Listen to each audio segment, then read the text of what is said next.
evening, ladies and gentlemen. I'm sorry I couldn't be with you tonight, but I wanted to share with you our Regents results from last year and a few other things that are going on in our building this year.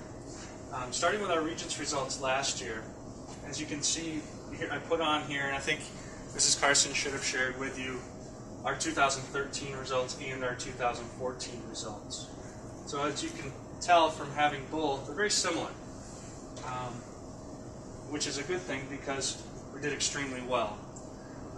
From last year to this year, you can see that many of our subjects had 100% passing rates.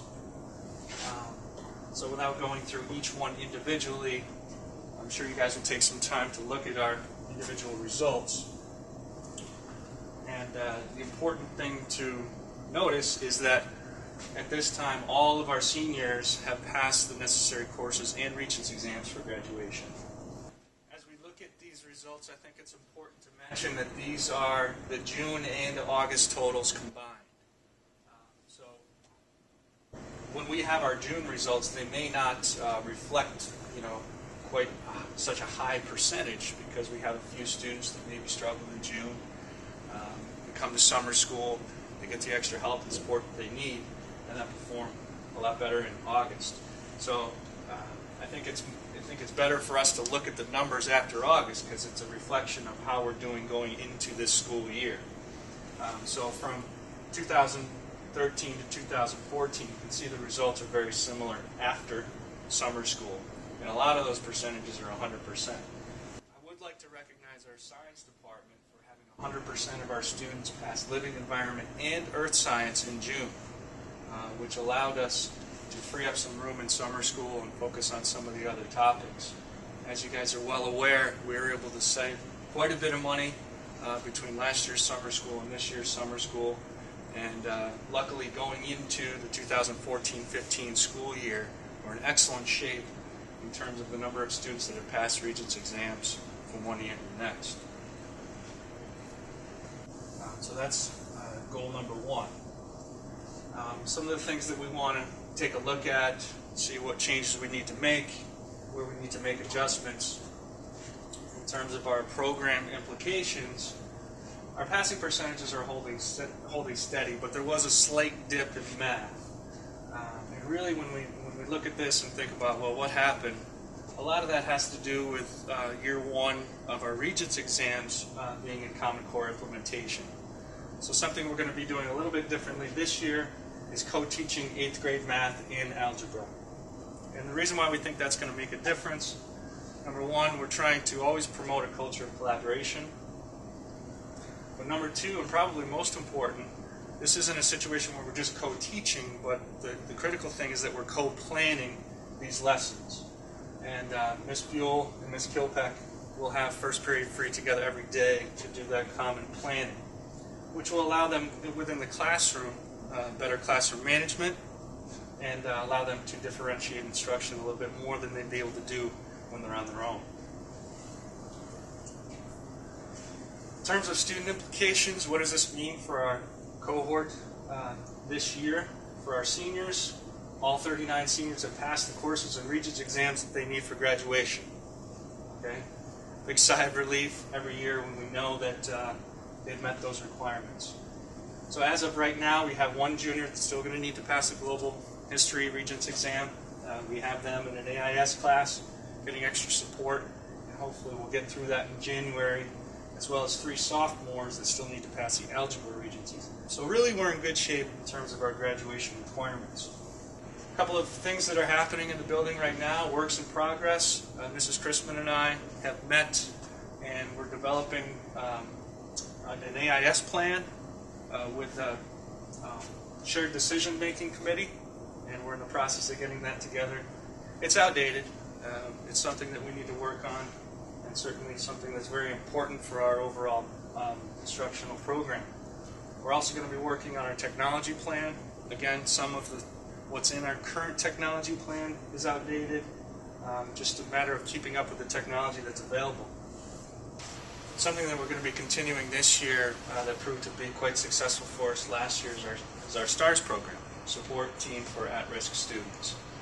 And just to refresh your memory, what that is basically a mentoring program.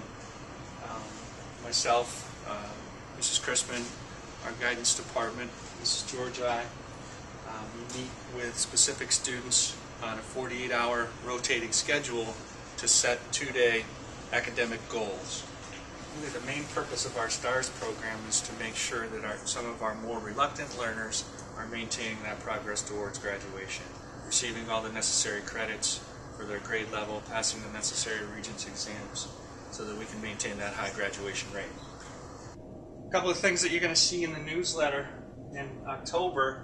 Number one, our new course offerings. We're very proud of some of the new courses that we're offering this year, and there will be a more detailed explanation of the curriculum in those courses and what's happening and what we're able to offer our students. Public Policy in Modern America is a course taught by Mr. Jakeway. Offers our students another opportunity to get college credit through SUNY Albany. We added 2 new science courses this year, STEM, Material Science, and Human Biology. Those are junior and senior electives. Mrs. Jakeway is teaching digital media design and publication. That's just kind of an offspring of our yearbook program. She's kind of developed a curriculum where we're not only going to be working on the yearbook, but using that as an opportunity for our students to document, film, all the other great things that are happening within our district. And perhaps the most exciting is that we're offering AP English language to our juniors this year. Traditionally, what we've done in the past is we have AP English for our seniors, and at the end of the year they take the AP English language exam and the AP English literature exam. So this gives us one more opportunity for our juniors to have another AP course on their transcript as they head into their senior year. We also, I think, it's important for us to mention some of the things that we offer to some of our highest achieving students. And as you can see from this page here, a student, based on their schedule, this isn't going to work for everybody, but based on the AP offerings and the college classes that we offer, could graduate from CBS with 24 credits. And that's a substantial amount for a school our size, something that we should be proud of. In addition to the new course offerings that I mentioned, in the upcoming newsletter, we're also going to be adding something called the Alumni Spotlight, which will give our faculty, students, staff, community members an opportunity to recognize some of the great things that are being accomplished by our alumni. In addition to that, there's going to be a brief article on drug detecting dogs. We put that in the newsletter just to be on the safe side, make sure that people are aware that yes, it's something that we take seriously. It's not a problem here at CVS, but it is something that we monitor closely. And through a partnership with our local law enforcement, we believe it's important to send a message that we will indeed be having a visit from drug detecting dogs. There's a couple other things happening. Our athletics goals for 2014-15. These are goals that I shared at our parent-athlete meeting before the season began. Things that we take very seriously. Number one is the New York State Public High School Athletic Association School Distinction Award. We've won that a few times in the past. We'd really like to win that every year. And we win that by having 100% of our varsity programs win the Scholar Athlete Team Award. In order to qualify for the New York State Scholar Athlete Team Award, our teams have to have an average of 90 or above. So it'd be great to have all of our teams, all of our varsity teams have a GPA of 90 or above. The other that I shared at our parent-athlete meeting was the Tri-Valley League Sportsmanship Award. That's something that we've never won as a district since Cherry Valley and Springfield merged, and that's something that we'd really like to win. I've been to several games this year, and I'm proud of the way our athletes and our fans have been carrying themselves. Just one more thing before I end my presentation. Some of you may have noticed that our app that we created last year, School Connect, has changed brand name. It's now called Schoolway. So we're going to have this in the newsletter as well, as long as some flyers that we're going to be passing out at Open House. Now, if you have the mobile app on your smartphone, you may have to re-register, which means just close out the former app, go on your phone, and re-register using your email address and password, and then you should get all the push notifications. You should be able to use all the different pieces of the app that are offered. I thank you, and I hope you enjoy your evening.